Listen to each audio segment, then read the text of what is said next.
ایک شخص ہے مشہد میں، کہتا ہے کہ میرے 2 بچے اللہ نے مجھے عطا کیے، دونوں بیٹیاں عطا کی، لیکن اس کے بعد بھی میری بیوی کو کئی بچے ہوئے، لیکن مسئلہ یہ تھا جب یہ بچے پیدا ہوتے تھے ان کو آکسیجن اور سانس لینے میں بڑی پرابلم ہوتی تھی، یا بچے مر جاتے تھے یا ان کو آکسیجن میں رکھنا پڑتا تھا۔ تو میں نے بیوی کے بہت سارے چیک اپ کروائے، تو ڈاکٹرز نے کہا ان بیوی کا جو رحم ہے جہاں پہ بچہ ہوتا ہے وہ تھوڑا ایب نارمل ہے، وہ اس طرح ہے کہ وہاں آکسیجن صحیح نہیں جاتی، اور اگر بچہ وہاں رہے گا تو یا مر جائے گا یا پیدا ہوگا اس کو سانس کے مسئلے ہوں گے۔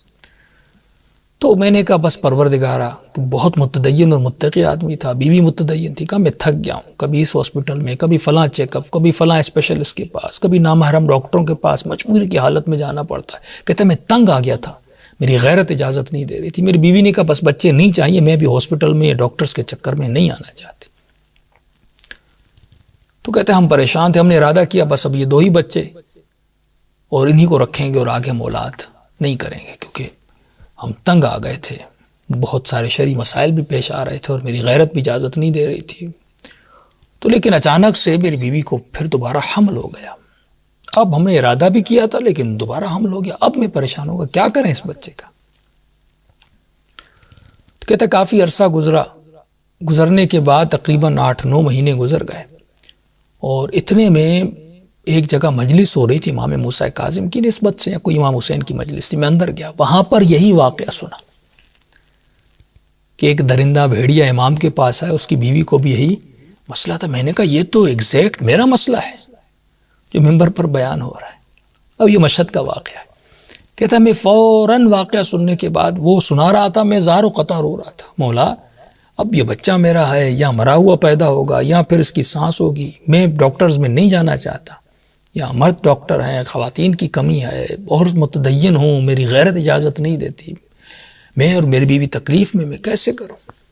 کہتا اتنے میرے ذہن میں خیال آیا، میں نے کہا وہ حیوان ہے جب مشکل میں گرفتار ہوا، اس سے یہ معرفت تھی، اندر اس کا خالص تھا، اسے پتا تھا کہ مجھے امام کے در پہ جانا ہے، اور اے بندے خدا تو 7-8 سالوں سے ہاسپٹلز کے اور ڈاکٹرز کے دھکے کھا رہا ہے، امام رضا کے در پہ تو ایک بار بھی نہیں گیا اپنے مسئلے کو حل کروانے کے لیے۔ یقین، قلب سلیم۔ کہتا ایک مرتبہ میں روتا ہوا سیدھا امام کے حرم میں گیا، اور میں نے بے تکلف ہو کے امام سے بات کی۔ میں نے کہا مولا یقیناً میں اس درندے حیوان سے بدتر ہوں، میں اس سے بھی زیادہ برا اور گیا گزرا ہوں، کیونکہ میں 8 سال یہ مسئلہ آپ سے میں بیان کرنے نہیں آیا۔ ایک مرتبہ ہم ایسے سرسری بیان کرتے ہیں، ایک مرتبہ پوری کامل خالص صاف ستھری نیت کے ساتھ جاتے ہیں اور یقین کامل کے ساتھ جاتے ہیں، پھر انسان کی دعائیں قبول ہوتی ہیں۔ میں نے کہا مولا اتنے مہینے گزر گئے، میں نہیں آ رہا تھا، اتنے سالوں سے میں نہیں آیا، لیکن ابھی آیا ہوں، اور یہ واقعہ آپ کے والد کا ہے جو باب الحوائج ہیں۔ بس میں آپ سے 2 چیزیں مانگنا ہے، ایک تو میری بیوی کی جو ڈیلیوری ہو وہ نارمل ہو، میں آپریشن کے چکر میں نہیں جانا چاہتا۔ دوسرا مولا مجھے 2 بیٹیاں ملی ہیں، ایک بیٹے کی مجھے خواہش ہے، وہ بھی مجھے عطا کیجیے۔ بس جسے حجت کر کے کوئی امام سے مانگتا ہے، میں نے ایسے حجت کر کے امام سے مانگا، اور میں نے کہا مولا وہ حیوان گیا اور آپ کے بابا نے دعا کی اور دعا قبول ہوئی، میں بھی آپ کے در پر آیا ہوں، ہاں میں اس حیوان سے بدتر ہوں لیکن آپ کا چاہنے والا، اور جاؤں تو کس کے در پر جاؤں۔ دیر آیا، مجھے بہت دیر ہو گئی آنے میں۔ انس بن مالک کے لیے ان کا ایک شاگرد تھا، کوئی میرے خیال میں 92 سال کا، امام کی خدمت میں آیا، اور چھٹے امام کی خدمت میں۔ امام نے فرمایا کہاں تھے؟ تو کہا میں آپ کا شاگرد بننا چاہتا ہوں۔ امام نے کہا اتنے 90 سال کا بوڑھا تھا۔ امام نے کہا اب علم حاصل کرنے آئے ہو؟ اس سے پہلے کہاں تھے؟ اس نے کہا اس سے پہلے انس بن مالک کے یہاں تھے۔ امام نے کہا اسی کے پاس چلے جاؤ۔ جب انسان یہ توجہ نہیں کرتا، جب یہ محسوس نہیں کرتا، کیونکہ اس کا اندر خالص نہیں، ہم ملاوٹی ہیں۔ کہتا اتنا ہوا، اچانک میری بیوی کو تھوڑا عرصے گزرنے کے بعد اس کو درد شروع ہوا۔ میں فوراً ڈاکٹر کے پاس گیا، ڈاکٹر نے کہا اگر نارمل ڈیلیوری ہونی ہوگی تو 1-2 گھنٹے میں ہو جائے گی، اگر نہ ہوا 1-2 گھنٹے میں تو آپ کو ہاسپٹل لے آنا پڑے گا، پھر وہی آپریشن، وہ سارے چکروں میں آپ کو جانا پڑے گا۔ کہتا بیوی کو گھر لے آیا، اور جو ہے اس کے درد اور زیادہ ہوئے۔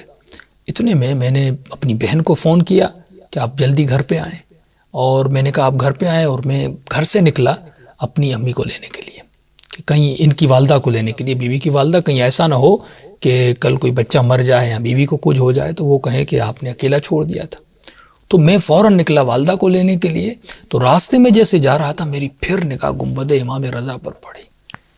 میں نے کہا مشکل وقت ہے، تم کہاں جا رہے ہو؟ فوراً میں امام رضا کے حرم میں گیا. حرم میں جا کر میں نے مولا کے سرانے پہ فوراً جا کے میں نے جا کر دعائے توسل پڑھی. اور میں نے کہا مولا وعدہ تو یاد ہے نا، میں نے آپ سے آ کر کہا تھا مجھے 2 چیزیں چاہیے، ایک تو نارمل ڈلیوری اور دوسرا مجھے بیٹا چاہیے. میں نے دعائے توسل پڑھی، میں نے کوئی نماز نہیں پڑھی، کچھ بھی نہیں کیا، بس امام سے یہ کہا اور روتا. میں نے کہا مولا اب میں کہیں اور نہیں جاؤں گا. کہتا یہ دعا کر کے میں حرم سے نکلا، اور نکلنے کے بعد میں گھر گیا. یہ واقعہ ہے جانے ہوئے شخص کا. میں گھر گیا، اب گھر کے دروازے پر پہنچا اور گھنٹی دی کہ دیکھوں اماں کی آئیں، بہن آئیں کہ نہیں آئیں. دروازہ کھولا تو میری بہن دروازے پر تھی، اور جیسے میں دروازے پہنچا کہا بھائی مبارک ہو. میں نے کیسی مبارک؟ کا بچہ پیدا بھی ہو گیا اور اللہ نے تجھے بیٹا عطا کیا ہے. کہ اتنا سننا تھا. اس کی بہن کہتا میں وہ گھر کے دروازے پر ہی بیٹھ گیا اور بلند بلند آواز میں رونے لگا. میں ضبط نہیں کر پا رہا تھا. بہن نے کہا کہ ہمسائے کیا کہیں گے، کیوں رو رہے ہو؟ کہ گھر کے اندر آؤ. کہ گھر کے اندر گیا، دیوار سے سرہانہ لگا کے بلند بلند رونے لگا. بہن نے کہا رو کیوں رہے، خوشی کا موقع. کہ امام رضا نے اپنی حاجت پوری کر دی اور مجھے کر کے دکھایا. اگر تیری نیت خالص ہو عزیزو، اگر خالص نیت سے تمہارا عمل بجا ہو تو اس طرح وہ عطا کرتے ہیں. کہ جو معاملہ میرے درمیان اور امام رضا کے درمیان تھے وہ واقعاً وہ باب الحوائج.